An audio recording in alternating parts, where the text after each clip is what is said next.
പവർക്കട്ടിൽ പണികിട്ടി മുഖ്യമന്ത്രി പ്രസംഗിക്കുന്നതിനിടെ വൈദ്യുതി തടസ്സമുണ്ടായി. കേരള സമുദ്ര മിഷൻ നടത്തിയ മിഷൻ സമുദ്ര മാരിടൈം കോൺക്ലേവിൽ സംസാരിക്കുന്നതിനിടെയാണ് പവർക്കട്ടുണ്ടായത്. ജനറേറ്റർ പ്രവർത്തിപ്പിച്ചാണ് പരിപാടി തുടർന്നത്.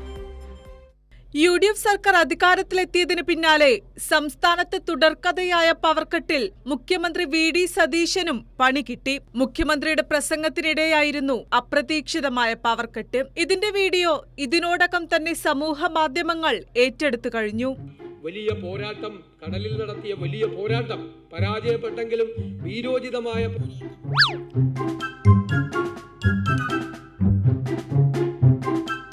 സതീഷിന്റെ നുണ കേട്ട് ട്രാൻസ്ഫോമർ അടിച്ചുപോയെന്നാണ് ചിലരുടെ കമന്റ്. ഇതാണ് പൂക്കിക്കട്ടെന്നും പുളുവടിച്ചാൽ മൈക്ക് അടിച്ചു പോകുമെന്നറിയില്ലേ എന്നും ചിലർ പരിഹസിച്ചു. 10 വർഷത്തെ ഇടവേളയ്ക്ക് ശേഷം പവർക്കട്ട് തിരിച്ചു കൊണ്ടുവന്ന സതീശൻ സർക്കാരിന് അഭിനന്ദനങ്ങളെന്നായിരുന്നു ചിലരുടെ പരിഹാസ കമന്റ്. എന്തായാലും ഇന്ദിരാക്കട്ടിൽ പെട്ടുപോയിരിക്കുകയാണ് മുഖ്യമന്ത്രിയും. കറന്റിനറിയില്ലല്ലോ സംസാരിക്കുന്നത് മുഖ്യമന്ത്രിയാണെന്നും. സംസ്ഥാനത്തെ വൈദ്യുതി പ്രതിസന്ധിക്കെതിരെ ജനങ്ങൾ രൂക്ഷ വിമർശനം ഉയർത്തുമ്പോഴാണ് മുഖ്യമന്ത്രിയും പവർക്കട്ടിന്റെ ഇരയായത്. കൈരളി ന്യൂസ്, തിരുവനന്തപുരം.